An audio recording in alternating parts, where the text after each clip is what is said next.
Hello everyone, आप सभी को आज के इस हिंदी विषय के पाठ्य योजना में बहुत बहुत स्वागत है। आज के इस पाठ्य योजना में हम देखेंगे हिंदी विषय की पाठ्य योजना और विषय है पद्यांश। आज का प्रकरण है संगतकार, जो कि एक कविता है। आपका ये कक्षा 10 का हिंदी विषय का एक चैप्टर है, जो कवि मंगलेश डबराल जी द्वारा रचित कविता है। तो चलिए शुरू करते हैं आज का पाठ्य योजना।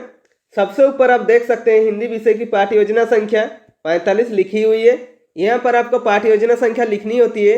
जितनी भी संख्या आपके पाठ्य योजना की होगी, उसके बाद विद्यालय का नाम मेंशन करेंगे। आप जिस विद्यालय में पढ़ाने के लिए जाएंगे उस विद्यालय का नाम यहाँ पर मेंशन करेंगे। उसके बाद छात्राध्यापक अथवा छात्राध्यापिका का नाम लिखेंगे। यदि आप पुरुष हैं तो छात्राध्यापक का नाम लिखेंगे, और यदि आप महिला हैं तो छात्राध्यापिका का नाम लिखेंगे। ठीक है। उसके बाद कालांश मेंशन करेंगे। कालांश यानी कि पीरियड, आप जिस भी पीरियड में पढ़ाने के लिए जाएंगे उस पीरियड के यहाँ पर मेंशन करेंगे।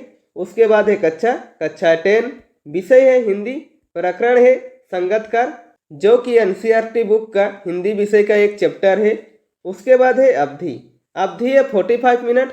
किसी किसी विद्यालय में 35 मिनट या 40 मिनट भी होता है, तो आप अपने विद्यालय के हिसाब से देख लीजिएगा। उसके बाद दिनांक मेंशन करेंगे। यहाँ पर दिनांक इसलिए लिखा जाता है क्योंकि जो भी आपका एग्जामिनर फाइल चेक करता है तो उन्हें पता चलता है कि आप किस विषय को किस दिन पढ़ाने के लिए गए थे। तो फ्रेंड्स, ऐसे बहुत सारे वीडियो पाने के लिए आप इस चैनल को सब्सक्राइब कर लीजिए। और आप किसी विषय का लेसन प्लान चाहते हैं तो कमेंट बॉक्स में कमेंट करके बता सकते हैं। और इस विषय के अलावा यदि आपको किसी दूसरे विषय की भी लेसन प्लान चाहिए हो तो आप इस चैनल के प्लेलिस्ट में जाकर देख सकते हैं। आपको वहाँ पर ढेर सारी लेसन प्लान देखने को मिल जाएगी। तो चलिए आगे बढ़ते हैं। उसके बाद आता है सामान्य उद्देश्य। सामान्य उद्देश्य विषय संबंधित होता है, तो यहाँ पर आप हिंदी विषय को ध्यान में रखकर लिखेंगे। सामान्य उद्देश्य में विषय और विषय को पढ़ाने से बच्चों में किन किन चीज़ों का विकास होगा वो सब इसमें लिखना होता है। इसमें मिनिमम आप 4 से 5 पॉइंट लिख सकते हैं, या मैक्सिमम 8 से 10 पॉइंट लिखा जा सकता है। तो देखिए, पहला पॉइंट में लिखेंगे छात्रों को कविता के प्रति रुचि उत्पन्न करना। दूसरा पॉइंट लिखेंगे छात्रों में मातृभाषा के प्रति रुचि पैदा करना। और तीसरा पॉइंट में लिखेंगे छात्रों को पाठ में आए हुए कठिन शब्दों के उच्चारण में अभ्यास कराना। और चौथा पॉइंट में लिखेंगे छात्रों को कविता के कवि मंगलेश डबराल जी का सामान्य जानकारी देना। ठीक है। उसके बाद आता है विशिष्ट उद्देश्य। विशिष्ट उद्देश्य कुछ ऐसे उद्देश्य जो कि टॉपिक से रिलेटेड उद्देश्य होता है, यानी कि छात्र अध्यापक के द्वारा छात्रों को पढ़ाने के बाद छात्रों में क्या क्या बिहेवियर में चेंज आएंगे और उनमें किन किन चीज़ों का विकास होगा, वो सब हमारे विशिष्ट उद्देश्य के अंदर इंक्लूड होते हैं। ठीक है। इसमें मिनिमम आप 3 पॉइंट लिख सकते हैं, या मैक्सिमम 4 से 5 पॉइंट लिखा जा सकता है। तो देखिए, पहला पॉइंट में लिखेंगे छात्रों को कविता का अपने शब्दों में व्याख्या करने योग्य बनाना। दूसरा पॉइंट में लिखेंगे छात्रों कविता में निहित केंद्रीय भाव एवं विचार को ग्रहण कर सकेंगे। और तीसरा पॉइंट में लिखेंगे छात्रों को शुद्ध, स्पष्ट, आरोह अवरोह विराम चिन्हों का प्रयोग करते हुए वाचन करने योग्य बनाना। ठीक है। उसके बाद लिखेंगे शिक्षण विधि, यानी कि टीचिंग मेथड। इसमें शिक्षक कौन कौन सा शिक्षण विधि प्रयोग कर पढ़ा रहे हैं वो यहाँ पर मेंशन करना होता है। तो देखिए, व्याख्यान विधि, प्रश्नोत्तर विधि और स्पष्टीकरण विधि इत्यादि। ठीक है। उसके बाद लिखेंगे शिक्षण सहायक सामग्री। इनमें वो सभी सामग्री आते हैं जो शिक्षक पूरे कक्षा यानी पूरे 45 मिनट पढ़ाने के दौरान प्रयोग करता है, जैसे कि देखिए चौक, डस्टर, श्यामपट, संकेतक इत्यादि। ठीक है। उसके बाद लिखेंगे पूर्व ज्ञान। इसमें क्या लिखा हुआ है देखिए, छात्र छात्रा संगीतकार के बारे सामान्य जानकारी रखते हैं। ठीक है। उसके बाद आता है प्रस्तावना। प्रस्तावना प्रश्न किसी पाठ्य योजना का इंपॉर्टेंट हेडिंग कहा जाता है, क्योंकि प्रस्तावना प्रश्न बनाने में सबसे ज़्यादा दिक्कतें आती है। तो प्रस्तावना प्रश्न का फॉर्मेट कैसे होता है देखते हैं। प्रस्तावना प्रश्न का फॉर्मेट 3 कॉलमों से बनता है। पहला कॉलम में लिखेंगे क्रम संख्या, दूसरा कॉलम में लिखेंगे छात्र अध्यापक क्रियाकलाप अथवा छात्र अध्यापिका क्रियाकलाप, और तीसरा कॉलम में लिखेंगे छात्र छात्रा क्रियाकलाप। ठीक है। इसमें मिनिमम आप 3 प्रश्न पूछकर प्रकरण निकाल सकते हैं, या मैक्सिमम 5 से 6 प्रश्न पूछकर प्रकरण निकाल सकते हैं। ठीक है। इसमें सभी प्रश्नों के क्रम में क्रमबद्धता होनी चाहिए। इसमें सभी प्रश्न पूर्व ज्ञान के आधारित होनी चाहिए। ठीक है। इसमें छात्र अध्यापक के प्रश्न करने पर जो छात्र छात्रा उत्तर देंगे उसी उत्तर से छात्र अध्यापक पुनः एक प्रश्न करते हैं। ठीक है। तो देखिए, यहाँ पर आपको और अच्छे से समझ में आएगा। क्रम संख्या में वहाँ लिखेंगे छात्र अध्यापक पहला प्रश्न करते हैं, हमारा देश का क्या नाम है। तो छात्र छात्रा क्या उत्तर देते हैं, उत्तर देते हैं भारत। ठीक है, यहाँ पर देखिए छात्र छात्रा क्या उत्तर दिए, भारत। अब इस भारत शब्द को लेकर छात्र अध्यापक पुनः एक प्रश्न करेंगे। तो देखिए छात्र अध्यापक दूसरा प्रश्न करते हैं, हमारे भारत देश में किन किन कला और संस्कृतियों को महत्वपूर्ण माना जाता है। तो छात्र छात्रा क्या उत्तर देते हैं, उत्तर देते हैं गीत संगीत, नृत्य, नाटक कला, चित्रकारी कला, प्रदर्शन इत्यादि। ठीक है, उसके बाद तीसरा प्रश्न करते हैं, गीत संगीत की धुनों को बनाने या संवारने वाले कलाकार को क्या कहते हैं। तो छात्र छात्रा क्या उत्तर देते हैं, उत्तर देते हैं संगीतकार। ठीक है, उसके बाद छात्र अध्यापक चौथा प्रश्न करते हैं, संगीतकार के साथ गायन करने वाला या वाद्य बजाने वाला कलाकार को क्या कहते हैं। तो छात्र छात्रा क्या उत्तर देते हैं, उत्तर देते हैं संगीतकार। ठीक है, यहाँ पर देखिए हमारा प्रकरण आ गया। अब प्रकरण आने के बाद उद्देश्य कथन में लिखेंगे, बच्चों आज हम लोग कवि मंगलेश डबराल द्वारा रचित कविता संगीतकार कविता का अध्ययन करेंगे। ठीक है, उसके बाद आता है प्रस्तुतिकरण। प्रस्तुतिकरण पाठ को हमें सबसे अच्छा बनाना होता है कि जितना भी कंटेंट होता है टॉपिक का वो सब प्रस्तुतिकरण पाठ में रखते हैं। प्रस्तुतिकरण का फॉर्मेट कैसे होता है देखते हैं। प्रस्तुतिकरण का फॉर्मेट 4 कॉलमों से बनता है। पहला कॉलम में लिखेंगे शिक्षण बिंदु यानी कि टीचिंग पॉइंट, इसमें हम कौन कौन से पॉइंट कवर करेंगे वो सब लिखेंगे। दूसरा कॉलम में लिखेंगे छात्र अध्यापक क्रियाकलाप अथवा छात्र अध्यापिका क्रियाकलाप यानी कि पुपिल टीचर एक्टिविटी, इसमें क्लासरूम में टीचर क्या क्या एक्टिविटी कर रहे हैं वो सब लिखेंगे। और तीसरा कॉलम में लिखेंगे छात्र छात्रा क्रियाकलाप और चौथा कॉलम में लिखेंगे श्यामपट कार्य। ठीक है, उसके बाद शिक्षण बिंदु पर लिखेंगे कवि जीवन परिचय और संगीतकार कविता के कवि का जीवन परिचय के बारे में छात्र अध्यापक जो बताएंगे वो छात्र अध्यापक क्रियाकलाप पर लिखेंगे। तो देखिए क्या बताते हैं, मंगलेश डबराल जी समकालीन हिंदी कवियों में सबसे चर्चित नाम है। इनका जन्म 16 मई 1948 को टिहरी गढ़वाल उत्तराखंड के काफलपानी गांव में हुआ था। इनकी शिक्षा दीक्षा देहरादून में हुई। मंगलेश डबराल जी के 5 काव्य संग्रह प्रकाशित हुए हैं। पहाड़ पर लालटेन, घर का रास्ता, हम जो देखते हैं, आवाज भी एक जगह है और नए युग में शत्रु। इनकी रचनाओं के लिए उन्हें कई पुरस्कारों जैसे साहित्य अकादमी, कुमार विकल स्मृति पुरस्कार एवं दिल्ली हिंदी अकादमी के साहित्यकार सम्मान से सम्मानित किया गया है। कविता के अतिरिक्त वे साहित्य, सिनेमा, संचार माध्यम और संस्कृति के विषयों पर भी लेखन करते हैं। उनका सौंदर्य बहुत सूक्ष्म है और भाषा पारदर्शी है। ठीक है, और छात्र छात्रा क्रियाकलाप पर लिखेंगे छात्र छात्रा ध्यान पूर्वक सुनेंगे तथा समझेंगे। और श्यामपट कार्य पर छात्र अध्यापक जो पढ़ा रहे हैं उसे शॉर्ट में लिख दीजिएगा ताकि जो बच्चे ध्यान से सुन रहे हैं उन्हें भी अच्छे से समझ में आ जाए। तो हेडिंग देंगे कवि जीवन परिचय। पहला पॉइंट में लिखेंगे मंगलेश डबराल जी का जन्म 16 मई 1948 को टिहरी गढ़वाली उत्तराखंड के काफलपानी गांव में हुआ था। ठीक है, और दूसरा पॉइंट में लिखेंगे मंगलेश डबराल जी के 5 काव्य संग्रह प्रकाशित हुए हैं।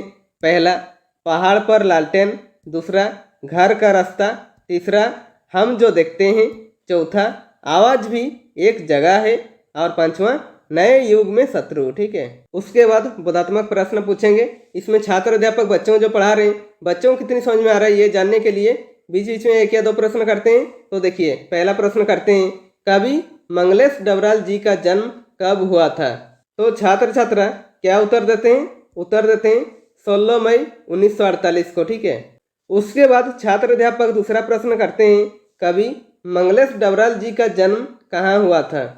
तो छात्र छात्रा क्या उत्तर देते हैं, उत्तर देते हैं उत्तराखंड के काफलपानी गांव में। ठीक है, उसके बाद शिक्षण बिंदु पर लिखेंगे संगीतकार कविता का सारांश और इसके बारे में छात्र अध्यापक जो बताएंगे वो छात्र अध्यापक क्रियाकलाप पर लिखेंगे। तो देखिए क्या बताते हैं, प्रस्तुत पंक्तियों में कवि ने उन लोगों की चर्चा की है जो कभी प्रसिद्धि का स्वाद नहीं चखते फिर भी निरंतर कार्य करते चले जाते हैं। उन्हें कभी उनके काम के लिए तारीफ सुनने को नहीं मिलती।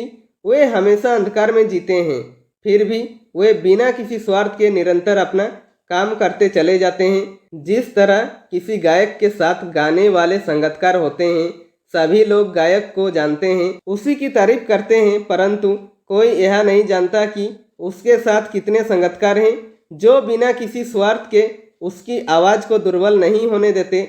जब जब गायक की आवाज़ लड़खड़ाने लगती है तब तब संगीतकार अपनी आवाज़ से गायक की आवाज़ को बांध लेते हैं और उसे बिखरने नहीं देते। वह ऐसा सिर्फ इसलिए करता है क्योंकि मुख्य गायक की प्रसिद्धि में कोई कमी न आए, जबकि उसे कोई खुद नहीं पहचानता, न ही उसे मान सम्मान मिलता है। फिर भी वह निरंतर बिना किसी स्वार्थ के अपना काम करता रहता है। और छात्र छात्रा क्रियाकलाप पर लिखेंगे। छात्र छात्रा ध्यानपूर्वक सुनेंगे तथा समझेंगे। उसके बाद शिक्षण बिंदु पर लिखेंगे आदर्श वाचन। इसमें छात्र अध्यापक पहला जो पंक्ति है संगतकार कविता का वो सुनाएंगे। तो देखिए, मुख्य गायक के चट्टान जैसे भारी स्वर का साथ देती, वह आवाज़ सुंदर कमजोर कांपती हुई थी। वह मुख्य गायक का छोटा भाई है या उसका शिष्य, या पैदल चलकर सीखने आने वाला दूर का कोई रिश्तेदार। मुख्य गायक की गरज में वह अपनी गूंज मिलाता आया है प्राचीन काल से। उसके बाद शिक्षण बिंदु पर लिखेंगे अनुकरण वाचन।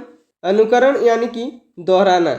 इसमें छात्र अध्यापक के साथ इस पंक्ति को बच्चे भी दोहराएंगे। ठीक है, तो देखिए, मुख्य गायक के चट्टान जैसे भारी स्वर का साथ देती ... वह अपनी गूंज मिलाता आया है प्राचीन काल से। उसके बाद शिक्षण बिंदु पर लिखेंगे भावार्थ। इसमें छात्र अध्यापक इस पंक्ति को विस्तार पूर्वक बच्चों को समझाएंगे। ठीक है, तो देखिए क्या समझाते हैं। प्रस्तुत पंक्ति में कवि मंगलेश डबराल जी कहते हैं कि जब मुख्य गायक अपने चट्टान जैसे भारी स्वर में गाता है तब संगतकार हमेशा उसका साथ देता है। संगतकार की आवाज़ बहुत ही कमजोर कांपती हुई प्रतीत हो रही है, लेकिन फिर भी वह बहुत ही मधुर थी, जो मुख्य गायक की आवाज़ के साथ मिलकर उसकी प्रभावशीलता को और बढ़ा देती है। कवि मंगलेश डबराल जी को ऐसा लगता है कि यह संगतकार गायक का कोई बहुत ही करीब का रिश्तेदार या जान पहचान वाला है, या फिर ये उसका कोई शिष्य है जो कि उससे गायकी सीख रहा है। इस प्रकार वह बिना किसी की नज़र में आए निरंतर अपना कार्य करता रहता है। ठीक है, और छात्र छात्रा क्रियाकलाप पर लिखेंगे। छात्र छात्रा ध्यानपूर्वक सुनेंगे तथा समझेंगे।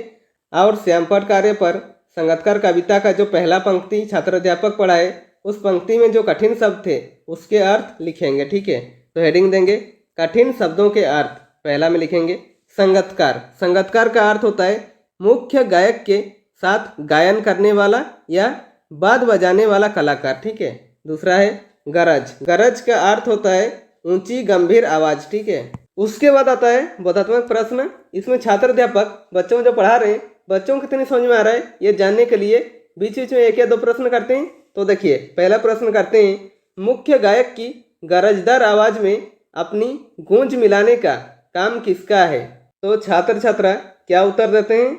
उत्तर देते हैं संगतकार। ठीक है, उसके बाद छात्र अध्यापक दूसरा प्रश्न करते हैं, मुख्य गायक की आवाज़ कैसी है? तो छात्र छात्रा क्या उत्तर देते हैं? उत्तर देते हैं कड़क तथा गरजदार। ठीक है, यहाँ पर हमारा प्रस्तुतिकरण समाप्त होता है। इसके आगे यदि आप दूसरा पंक्ति पढ़ाना चाहते हैं तो दूसरा पंक्ति के लिए भी ऐसे ही आदर्श वाचन लिखेंगे, अनुकरण वाचन लिखेंगे तथा भावार्थ लिखेंगे। जितना भी इस चैप्टर में आप बढ़ाना चाहते हैं बढ़ा सकते हैं। उसके बाद प्रस्तुतिकरण को समाप्त करेंगे। ठीक है, उसके बाद आता है पुनरावृत्ति। इसमें छात्र अध्यापक जो पढ़ाए उसे पुनः रिक्रिएशन करते हैं। ठीक है, तो देखिए, प्रस्तुत कविता संगतकार में कवि मंगलेश डबराल जी ने उन लोगों की बात की है जो कभी प्रसिद्धि का स्वाद नहीं चखते फिर भी निरंतर कार्य करते चले जाते हैं।